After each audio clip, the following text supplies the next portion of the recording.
हमारे चैनल को सब्सक्राइब करें और बेल नोटिफिकेशन को ज़रूर दबाएं।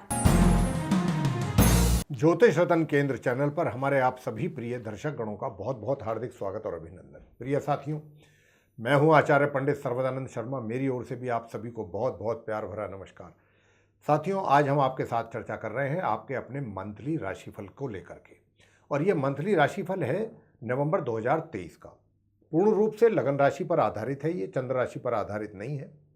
और आज जो हम चर्चा करेंगे आपके साथ, जो हमारे कन्या लगन राशि के मित्र हैं जिनका विर्गो असेंडेंट बनता है, उनके विषय में बात करेंगे और ये जानेंगे कि ये नवंबर 2023 का जो महीना है, ये हमारे कन्या लगन राशि के जातकों के लिए किस प्रकार का साबित होने जा रहा है, किस प्रकार के रिजल्ट्स देने जा रहा है। लेकिन जब बात रिजल्ट्स की आती है और बात राशिफल की हो रही है, तो फिर ये भी जानना जरूरी है कि भाई आखिरकार ये रिजल्ट्स जो हम आपको बताते हैं कि ये मिलने की संभावना अधिक है, इस प्रकार के रिजल्ट्स मिलने आपके लिए इस बात का योग बन रहा है या जो, वो हम सब ग्रहों के आधार पर चर्चा करते हैं। जैसी ग्रहों की स्थिति गोचर में होती है, उसी के आधार पर ही हम आपको बताते हैं कि भाई किस फील्ड से रिलेटेड आपको इस ड्यूरेशन में किस प्रकार के रिजल्ट्स मिलने की संभावनाएं बन रही हैं।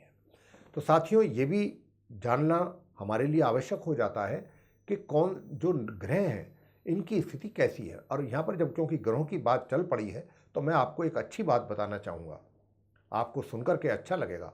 वैसे तो देखिए, ये ग्रह जो हैं हम हमेशा आपको बताते ही हैं कि ये स्थिर तो होते नहीं हैं, कहीं ऐसा तो है नहीं कि एक जगह रुक गए। ये आपको ऐसा लगता है कि फलाना ग्रह इस राशि में है, फलाना ग्रह इस राशि में है, और वो 1 महीना या 20 दिन या 15 दिन या जितने भी ड्यूरेशन में वो रहा कि वो वहाँ पर फिक्स है। नहीं, वो वहाँ पर भी उनकी स्पीड चलती रहती है, और रात और दिन चलते हैं। ये सारे ग्रह कक्षा में, ट्रांजिट में, गोचर में, आसमान में ये करते रहते हैं परिक्रमा।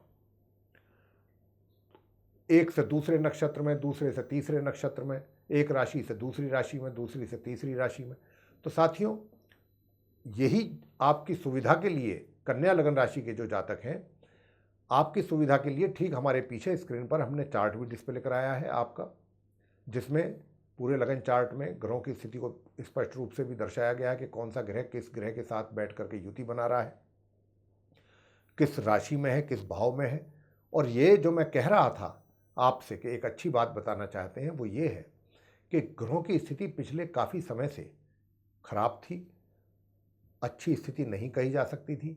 कुछ अशुभ योगों का भी निर्माण हो रहा था, जैसे राहु और बृहस्पति एक साथ बैठ करके चांडाल दोष का निर्माण कर रहे थे। इसी प्रकार कुछ और ग्रहों की स्थिति भी थी।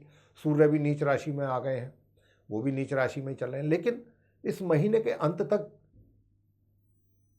काफ़ी ग्रहों की स्थिति में सुधार हम देखेंगे होता हुआ। और इस सुधार का मतलब क्या है? जैसे जैसे ग्रहों की स्थिति में सुधार होगा, वैसे वैसे हमारे जीवन में कुछ अच्छे और शुभ रिजल्ट्स की प्राप्ति भी हमको हो पाएगी। लेकिन जो ग्रहों की स्थिति 1 या 2 ऐसे बचे हैं कि जिनकी थोड़ी बहुत कमज़ोर रहेगी, उनसे संबंधित हम आपको अंत में उपाय भी बताएंगे। तो आप ये राशिफल की जो चर्चा है, इसको ध्यानपूर्वक सुनते रहिए। इससे आपको लाभ ही होगा, जो भी आप सुनने वाले हैं या सुनेंगे। तो साथियों, आइए चर्चा को आगे बढ़ाते हुए और ज़्यादा समय ना लेते हुए सबसे पहले ग्रह गोचर की स्थिति से आपको अवगत कराना चाहेंगे। सबसे पहले बात करेंगे सूर्यदेव की। तो देखिए, सूर्यदेव अभी आप कन्या लगन राशि के जो हमारे मित्र हैं, उनके चार्ट में ये 2nd हाउस में बैठे हैं, अपनी नीच राशि तुला में। लेकिन साथियों, 16 नवंबर को ये अपना करेंगे राशि का परिवर्तन, और ये यहाँ से निकल करके अपनी नीच राशि से अपनी मित्र राशि वृश्चिक में करेंगे प्रवेश 3rd हाउस में। और ये अकेले राशि का परिवर्तन नहीं करेंगे, इनके साथ आप मंगल को भी बैठा हुआ देख रहे हैं चार्ट में, स्क्रीन पे। तो मंगल हालांकि अस्त अवस्था में है। मंगल जो है मार्गी हैं और अस्त हैं। तो अस्त होना अच्छा नहीं होता किसी भी ग्रह का। अब कोई भी ग्रह जितना सूर्य के नज़दीक आएगा, उतनी जल्दी अस्त हो जाएगा। और एक निश्चित डिग्री पर आकर के, हर कोई ग्रह की अपनी अपनी अलग डिग्रियां हैं। कोई कितने डिग्री पर आकर के अस्त हो जाता है, सूर्य के करीब आकर के कोई अलग, कोई, हर एक किसी की अपनी अपनी अलग डिग्रियां हैं।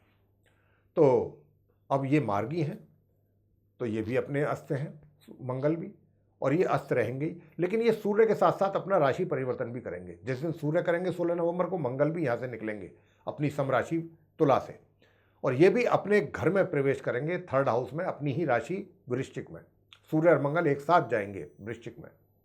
बात कर लेते हैं कि फिर ये अंत तक वहाँ पर बने रहेंगे माह के। बात कर लेते हैं बुध ग्रह की।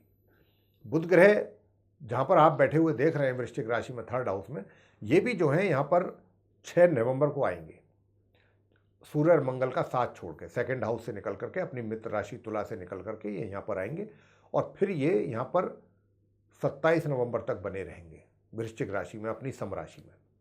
और जब ये यहाँ पर आएंगे तो ये मार्गी और अस्तवस्था में आएंगे, ये भी अस्तवस्था में ही होंगे, लेकिन 11 नवंबर को ये पश्चिम में उदय हो जाएंगे तो इनकी स्थिति में बहुत अच्छा सुधार हो जाएगा। मार्गी भी रहेंगे और 11 नवंबर से ये उदय भी हो जाएंगे। लेकिन 27 नवंबर को ये फिर अपना राशि परिवर्तन करके और अपनी सम राशि वृश्चिक से निकल करके अपनी सम राशि धनु में प्रवेश करेंगे, जहाँ पर 9 नंबर लिखा हुआ है, फोर्थ हाउस में, और फिर माह के अंत तक ये वहाँ बने रहेंगे। और बात आगे करेंगे अब गुरु बृहस्पति की। गुरु बृहस्पति देखिए, मैंने जैसा अभी कहा चर्चा के दौरान कि राहु उनके साथ थे, तो बृहस्पति और राहु के कारण चांडाल दोष बना हुआ था, उसका भी सीधा सीधा जातकों को अशुभ परिणाम झेलना पड़ रहा था उस योग के कारण, अशुभ योग के कारण। लेकिन हाँ, 30 अक्टूबर से राहु वहाँ से निकल चुके हैं अपनी शत्रु राशि मेष से और अपनी सम राशि मीन में उनका प्रवेश हो चुका है आपके चार्ट में 7th हाउस में, और वो भी पूरे माह वहीं पर बने रहेंगे। और गुरु बृहस्पति राहु के वहाँ निकलने से, वहाँ से अपनी शत्रु राशि मेष से और बृहस्पति का साथ छोड़ने से बृहस्पति और अधिक बलवान हो गए। थोड़ी कमी उनके अंदर जरूर है बृहस्पति में अभी, कि वो ये है कि वो वैसे तो उदय हैं लेकिन वो वक्री स्थिति में, अभी उल्टी चाल उनकी बनी हुई है। हालांकि नवंबर के बाद वो मार्गी होंगे, अभी पूरे नवंबर वो वक्री ही रहेंगे, उल्टी चाल चलते रहेंगे और अष्टम भाव में ये बने रहेंगे पूरे माह अपनी मित्र राशि मेष में। अब बात कर लेते हैं शनि की। शनि ग्रह जो हैं, शनि की स्थिति में भी काफ़ी अच्छा सुधार आया है। वो भी ये कि ये कहने को तो अपनी राशि कुंभ में है, छठे भाव में बैठे हैं 6th हाउस में, लेकिन क्या था कि ये उदय और वक्री थे, ये भी उल्टी चाल चल रहे थे, तो ये 4 नवंबर को मार्गी होने जा रहे हैं। जी हाँ, तो जब ये मार्गी हो जाएंगे तो ये अपने ही घर में बहुत मजबूत स्थिति में होंगे। तो शनि की स्थिति बेटर हो गई, बृहस्पति की हो गई, राहु भी कहीं ना कहीं पहले से बेटर हो गए, और सूर्य भी हमने बताया कि 16 नवंबर के बाद अपनी नीच राशि से निकल जाएंगे। तो कई ग्रह जो हैं वो ऐसे हैं कि जिनकी इसी माह उनकी स्थिति में सुधार होगा। अब बात करते हैं आपसे केतु ग्रह की। तो देखिए, केतु जो है वो भी अपनी सम राशि कन्या में, लगन भाव में पूरे माह इसी प्रकार बने रहेंगे। अब शुक्र की बात कर लेते हैं। बस एक शुक्र ग्रह बचे हैं कि जो 3 नवंबर को अपनी शत्रु राशि सिंह से निकल करके, द्वादश भाव से निकल करके लगन भाव में आएंगे, अपनी मित्र और अपनी नीच राशि कन्या में। जी हाँ, तो शुक्र जरूर अपनी नीच राशि में रहेंगे 3 नवंबर से लेके और 29 नवंबर तक। 29 नवंबर को ये फिर अपनी राशि चेंज करेंगे और यहाँ से ये अपनी नीच राशि से निकल जाएंगे और अपने स्वयं की राशि तुला में, सेकंड हाउस में इनका प्रवेश होगा। बहुत जो अशुभ परिणाम 3 नवंबर से और 29 नवंबर के बीच जातकों को शुक्र के द्वारा मिलेंगे, उसकी सारी भरपाई शुक्र जो है वो 29 नवंबर के बाद अपने जातकों को कर देंगे। ये भी एक बहुत अच्छा साइन है। तो साथियों, काफ़ी कुछ अच्छे हालात ग्रहों के द्वारा बनते दिख रहे हैं, उसी के हिसाब से परिणामों की प्राप्ति भी होने वाली है। तो आइए जानते हैं कि आप कन्या लगन राशि के जो हमारे मित्र हैं, भिन्न भिन्न क्षेत्रों में किस प्रकार के परिणामों की प्राप्ति इस नवंबर 2023 में आपको होने जा रही है। सबसे पहले बात करेंगे आपके करियर प्रोफेशन को लेके। साथियों, बताना चाहेंगे कि जो आपके करियर की जो स्थिति है, देखिए माह के आरंभ से लेके और पूरे माह तकरीबन 27 नवंबर तक का जो समय है, लेकिन मैं ये कहता हूँ कि जीवन, इस बात को बताने से पहले मैं आपको ये कि निराश ना हो आप, इसलिए मैं ऐसा कह रहा हूँ। हमें निराश नहीं होना चाहिए। जीवन हमारा एक संघर्ष है, लाइफ इज़ ए स्ट्रगल। तो संघर्षों को देख करके, चुनौतियों को देख करके हमको निराश और घबराना नहीं चाहिए, निराश नहीं होना चाहिए, परेशान नहीं होना चाहिए, बल्कि चुनौतियों का डटकर सामना करना चाहिए। क्योंकि समय हमेशा एक जैसा नहीं रहता, समय परिवर्तनशील है। जैसा मैं अब बताने जा रहा हूँ कि 1 नवंबर से लेकर 27 नवंबर तक आपको अपने जॉब से संबंधित कुछ चुनौतियों का अधिक सामना करने को मिल सकता है, या फिर ये कहा जाए कि आप अपने जॉब से संबंधित जो भी कार्य करेंगे उसमें कुछ कठिनाइयों का सामना करना पड़ सकता है। यानी कि अगर आपको कुछ जिम्मेदारियां मिलती हैं, कोई जॉब असाइन किया जाता है, तो हो सकता है कि उसमें आपको काफ़ी कठिनाइयों का सामना करना पड़े। लेकिन हाँ, 27 नवंबर के बाद जो हम कह रहे हैं, ध्यान से सुन लीजिए साथियों, कन्या लगन राशि के जो हमारे मित्र हैं, 27 नवंबर से और ऑन मतलब उसके आगे आपका जो कार्य क्षेत्र है उसमें निश्चित रूप से बहुत अच्छे और काफ़ी सफलतापूर्वक परिणामों की प्राप्ति आपको आरंभ हो जाएगी। 27 नवंबर डेट हम बता रहे हैं आपको। 27 नवंबर के बाद से जो भी कठिनाइयां थी धीरे धीरे सब वो बादल छटते चले जाएंगे परेशानियों के आपके करियर में, और आपको आगे सफलता दिखाई देगी और आपको कुछ अच्छे उन्नति के मार्ग प्रशस्त होते हुए भी महसूस आप करेंगे कि हो रहे हैं। कुछ अच्छे अवसर भी आपको प्राप्त हो सकते हैं, आपकी पदोन्नति भी संभव है, लेकिन ये माह के उत्तरार्ध में जाकर के होगा, 27 नवंबर ऑनवर्ड्स। और उसके बाद फिर आप अपना एक मुकाम हासिल कर पाएंगे और अपनी एक अलग पहचान बना पाएंगे। और जो लोग आपको जो कमियां निकाल रहे थे, जो कुछ कह रहे थे कि ये व्यक्ति तो ऐਵੇਂ ही है, इसका कोई मतलब, इसकी कोई एफिशिएंसी नहीं है, कुछ नहीं है, ये योग्य नहीं है, वही लोग हैरान होंगे आपकी योग्यता को देख करके, और आपके जो कार्य आपके द्वारा किए जाएंगे सफलतापूर्वक उनको देख करके भी वो हैरान होंगे और उनके मुंह पर एक तरीके से ताला लग जाएगा। तो ये चीज़ जो है आपके जीवन में, कन्या लगन राशि के जीवन में आने वाली है। और साथियों, दूसरी बात वो ये है कि देखिए, जहाँ तक इनकम का प्रश्न है, इनकम सामान्य रूप से होती रहेगी, आती रहेगी, जाती रहेंगे, धन का तो यही रहेगा, आएगा जाएगा, इस प्रकार की स्थिति रहेगी। बहुत अच्छी स्थिति मैं नहीं कह सकता कि रहेगी धन की, लेकिन हाँ फिर भी आपका खर्चा सब आराम से चलते रहेंगे, निकलता रहेगा सब। आगे बात करते हैं सुख सुविधाओं की। तो सुख सुविधाओं का जहाँ तक प्रश्न है, वो आप सामान्य से मध्यम रूप से इस पूरे नवंबर में उसका लाभ आपको मिलता रहेगा। मातृपक्ष से भी आराम से आपको माँ का आशीर्वाद और पूरा सहयोग उनका मिलेगा। ससुराल पक्ष से भी आपके संबंध बेहतर रहेंगे। अब आपसे बताना चाहते हैं प्रेम संबंधों को लेकर के। तो साथियों देखिए, जहाँ तक प्रेम संबंधों का प्रश्न है, इसमें इस महीने थोड़े से उतार चढ़ाव दिखाई दे रहे हैं आपके प्रेम संबंधों को लेकर के। कभी कुछ लगेगा आपको कि कुछ अच्छा एंजॉय कर रहे हैं, दूसरे ही दिन या दूसरे 2 दिन बाद या 3 दिन के बाद आपको कुछ ऐसा महसूस होगा कि भाई ये कुछ थोड़ा मन हल्का हो सकता है, या किसी बात को लेकर निराशा मन में पैदा हो सकती है। कुछ आपका साथी आपको कुछ बोल दे या आप दोनों के बीच में कोई ऐसी बात हो जाए, तो ये कुछ इस प्रकार का रहेगा खट्टा मीठा संबंध। तो इनका आपको अनुभव होगा इस महीने, पूरे महीने नवंबर में। और अगर आप पहले से आप ये सोच रहे हैं, विचार कर रहे हैं कि हम शादी कर लेंगे, अच्छी हमारी अंडरस्टैंडिंग है, सब कुछ है, तो शादी का योग अभी नहीं है इस माह नवंबर 2023 में। लेकिन जैसा मैंने कहा कि प्रेम संबंध जो है उनमें जो है खट्टा मीठा अनुभव आप करने वाले हैं, होता रहेगा। अब आपसे बात करेंगे कि जो मैरिड कपल्स हैं कन्या लगन राशि के। देखिए, मैं आपको कहना चाहता हूं साथियों कि आपके जीवन में थोड़ा सा कुछ तनाव परेशानियां तो हैं, वैवाहिक जीवन में, वैवाहिक सुखों में थोड़ी कमी भी है। लेकिन क्या है कि आप अपने वैवाहिक सुखों का आनंद उन चीज़ों के होते हुए भी कुछ समय के लिए उनको भुला करके या उनको इग्नोर करके फिर भी आप अपने वैवाहिक सुखों का आनंद जरूर लेना चाहेंगे। और साथियों, जब यहाँ पर वैवाहिक सुखों की बात चल पड़ी है, तो आपसे एक बात और कहना चाहता हूँ, बहुत इंपॉर्टेंट है ये बात आप कन्या लगन राशि के जातकों के लिए, कि देखिए, आपके द्वारा कोई कार्य ऐसा किया जा सकता है। एक तो आप रोमांटिक बहुत रहेंगे। रोमांटिक होना कोई गंदी बात नहीं है, गलत बात नहीं है, इसको बुरा नहीं कहना चाहिए हमें। लेकिन एक वो रोमांस जो हमारी आंखों में किसी के प्रति गलत नियति पैदा कर दे, जी हाँ, ये बात समझने की है, उसके ही कुछ आसार ज़्यादा दिखाई दे रहे हैं ग्रहों के आधार पर। वो चीज़ से आपको बचना होगा। अन्यथा अगर आप अपने ऊपर नियंत्रण नहीं कर पाए प्रिय साथियों, तो आपके मान सम्मान की हानि भी संभव है। और इसकी संभावना 1 नवंबर से, मैं डेट भी आपको दे रहा हूँ, 16 नवंबर तक कुछ ज़्यादा है।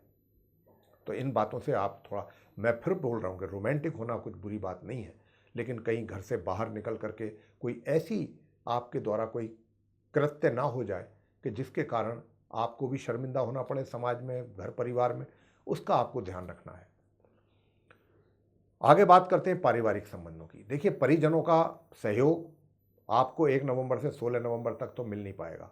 उनके साथ आपकी खटपट भी हो सकती है, और उसके पीछे सबसे मुख्य कारण ये होगा कि जो भी कुछ ऐसी डेवलपमेंट्स होंगी आपके और परिजनों के बीच में, उनको लेकर के कुछ हो सकता है कि आप अपने क्रोध पर नियंत्रण ना कर पाएँ, और आप जब नियंत्रण नहीं कर पाएंगे तो वहाँ पर क्या होगा कि आप अपनी वाणी का दुरुपयोग कर सकते हैं, और ये वाणी का दुरुपयोग करना ही गृह कलेश को और ज़्यादा बढ़ावा देगा, वातावरण को और ज़्यादा खराब करेगा घर के। तो हमारा आपसे यहाँ पर यही कहना रहेगा कि आप अपनी वाणी पर जरूर नियंत्रण रखें और अपने क्रोध पर नियंत्रण रखें। और इसमें भी जो संभावना ज़्यादा है परिजनों के साथ, वो कुछ प्रॉपर्टी या कुछ पैसे को लेकर के ही ज़्यादा रहेगी। उन्हीं चीज़ों को लेकर के डिफरेंसेस बढ़ेंगे। लेकिन आपसे मैं दूसरी बात एक और कहना चाहता हूँ, वो ये कि साथियों, ये जितनी भी चीज़ें मैं अभी आपसे डिस्कस कर रहा हूँ परिजनों को लेकर, परिवार को लेकर, ये 16 नवंबर तक है।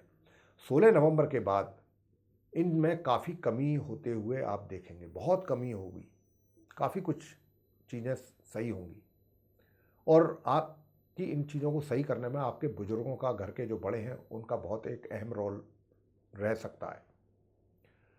और जैसा हम आपसे कह रहे हैं कि अपने क्रोध पर नियंत्रण रखें और अपने वाणी पर, अगर आपने ऐसा कर लिया तो उसका भी कहीं ना कहीं इम्पैक्ट आपको नज़र आएगा, पॉजिटिव। और साथियों, दूसरी चीज़ एक और है जो मैं कहना चाहता था, लेकिन वो किसी कारणवश मैं बता नहीं पाया, कि माह के मध्य से लेके और माह के अंत तक का जो समय है, उसमें आपका एनर्जी लेवल, आपका पराक्रम, आपका परिश्रम लोगों को दिखाई देगा, और अभूतपूर्व साहस, शौर्य, अगर आप किसी सैन्य बल से जुड़े हुए हैं तो आप उसके लिए आपको कोई अवार्ड भी मिल जाए तो कोई बहुत ताज्जुब की बात नहीं है, कोई सरप्राइज नहीं होगा। इस बात को होना चाहिए, इस बात को लेकर कि महामध्य से इस बात के बहुत प्रबल संभावना है कि आपके पराक्रम, आपकी मेहनत, परिश्रम के द्वारा आप एप्रिसिएशन, बहुत अच्छा एप्रिसिएशन अपने सीनियर्स का, सभी का, परिवार का आप हासिल करने में कामयाब रहेंगे, और इससे आपका करियर भी अच्छा, एक तरीके से उसके करियर के लिए भी आगे आने वाला जो टाइम है वो भी आपको ऐसे लगेगा कि आगे भी मेरे लिए गोल्डन पीरियड आ रहा है। तो मेरे प्रिय साथियों, ये स्थिति आपके परिवार की मैंने जो बताई। अब आगे बात करेंगे स्टूडेंट्स को लेके। जो कन्या लगन राशि के स्टूडेंट्स हैं, उनकी जो स्थिति है, उनकी स्थिति का मैं आपको बता दूं कि आपको अपनी पढ़ाई के ऊपर ओवर कॉन्फिडेंट नहीं होना चाहिए। पढ़ाई को लेकर ओवर कॉन्फिडेंस अगर आपने रखा तो आपके जो रिजल्ट्स हैं वो बहुत बुरी तरह प्रभावित हो सकते हैं, और आपकी पढ़ाई भी मुझको प्रभावित होती नज़र आती है इस नवंबर में। तो आप अपनी पढ़ाई का विशेष ध्यान रखिए साथियों। पढ़ाई को लेकर के कोई रिजल्ट्स आपके कहीं इधर उधर ना बिगड़े, खराब ना हो, ये आपको बहुत ध्यान रखना होगा। पढ़ाई को लेकर के बहुत पर्टिकुलर आपको रहना होगा अपनी एजुकेशन से रिलेटेड। अगर आप चाहते हैं कि सामान्य से मध्यम भी रिजल्ट्स आ जाएं, तो उसके लिए भी आपको अच्छा खासा फोकस करना पड़ेगा अपनी पढ़ाई पर। अब बात कर लेते हैं संतान को लेकर के। संतान को लेकर के माता पिता से कहना चाहेंगे कन्या लगन के कि देखिए, संतान की ओर से कोई बहुत ज़्यादा एनकरेजिंग रिजल्ट्स आपको मिल जाए, इस बात की इस नवंबर 2023 में उनसे आप अगर आशा करते हैं तो उनके साथ ये इनजस्टिस होगा, क्योंकि ग्रह इस बात की उनको इजाज़त नहीं दे रहे हैं। हाँ, ठीक ठीक चलता रहेगा सब कुछ, ठीक ठीक, या कभी थोड़ा नीचे, या कभी सामान्य सामान्य से नीचे, इस प्रकार के रिजल्ट्स मिलेंगे संतान के द्वारा। स्वास्थ्य की बात कर लें, स्वास्थ्य 4 नवंबर से लेके और 30 नवंबर तक अच्छा बना रहेगा। स्वास्थ्य को लेकर के कोई ज़्यादा विशेष कोई शिकायत या परेशानी बनने वाली नहीं है। अब हम आपको वो उपाय दे रहे हैं साथियों, कन्या लगन राशि के जातकों को, कि जो उपाय आपको करना आपके लिए बहुत आवश्यक है। सबसे पहला उपाय है कि सूर्य देव को जल दें ताकि आपकी मान सम्मान में कमी ना हो, और नित्य प्रतिदिन दें, और तांबे के कलश से दें। एक चुटकी उसमें रोली मिला लें, और दूसरा उसमें आपको करना है रोली मिलाने के साथ अगर कोई लाल फूल अगर आप उसमें डाल सकते हैं तो। और जिस समय आप अर्घ्य देंगे सूर्यदेव को, आप सूर्यदेव के मंत्र का भी उच्चारण साथ साथ करें, मन ही मन करें, होठों से बाहर नहीं आवाज़ आनी चाहिए। ओम घृणी सूर्याय नमः 108 बार, ये सूर्यदेव का मंत्र हो गया। अगर आप कुछ और करना चाहते हैं तो बहुत अच्छा है। मैं कहूँगा कि सूर्य देव के लिए अगर आप आदित्य हृदय स्तोत्र का पाठ कर सकते हैं, चाहे 10 ही मिनट करें, वो भी करेंगे तो उसका भी बहुत अच्छा लाभ मिलेगा आपको। दूसरा कि आप नित्य प्रतिदिन हनुमान चालीसा, बजरंग बाण, हनुमान अष्टक ये जरूर करें। हनुमान जी को प्रसन्न करें, हनुमान जी की पूजा करें, पूरे माह आपके लिए बनता है। और हनुमान जी का प्रसाद चढ़ाएं। और अगर हो सके तो हनुमान जी की मूर्ति पर प्रत्येक मंगलवार आप सिंदूर का चोला जरूर चढ़ाएं। इसके अतिरिक्त तीसरा उपाय जो मैं आपसे बताना चाह रहा हूँ कि देखिए, शुक्रवार के दिन गाय को रोटी पर सफ़ेद रंग की मिठाई रख करके, देसी घी रख करके अपने हाथों से भोजन करने से पहले खिलाएं। अगर आपने ये उपाय किए तो आपको बहुत ही पॉजिटिव रिजल्ट्स मिलने वाले हैं। तो मेरे प्रिय साथियों, ये था आप कन्या लगन राशि के जो हमारे मित्र हैं उनका नवंबर 2023 का ये राशिफल, मंथली राशिफल। अगर आपको ये पसंद आया तो लाइक ज़रूर कर दें और चैनल को भी सब्सक्राइब करना ना भूलें। अधिक से अधिक मात्रा में साथियों इसको शेयर जरूर करें ताकि दूसरे लोग भी इस जानकारी का लाभ प्राप्त कर पाएँ। और अगर आप चाहते हैं कि आने वाले दिनों में जो भी वीडियोस हमारे एस्ट्रोलॉजी के टॉपिक पर बनते हैं उनसे रिलेटेड मतलब नोटिफिकेशंस और वे वीडियोस दोनों सीधे आप तक पहुंच सकें, तो फिर आप बेल आइकन जरूर पुश करें। इसी के साथ अब हम अपने इस कार्यक्रम को यहाँ पर समाप्त करना चाहेंगे और अपनी वाणी को देना चाहेंगे विराम, और अपने आप सभी मित्रगणों से भी लेना चाहेंगे इजाज़त। तो इसी के साथ आप सभी का सहृदय बहुत बहुत धन्यवाद। जय माता दी।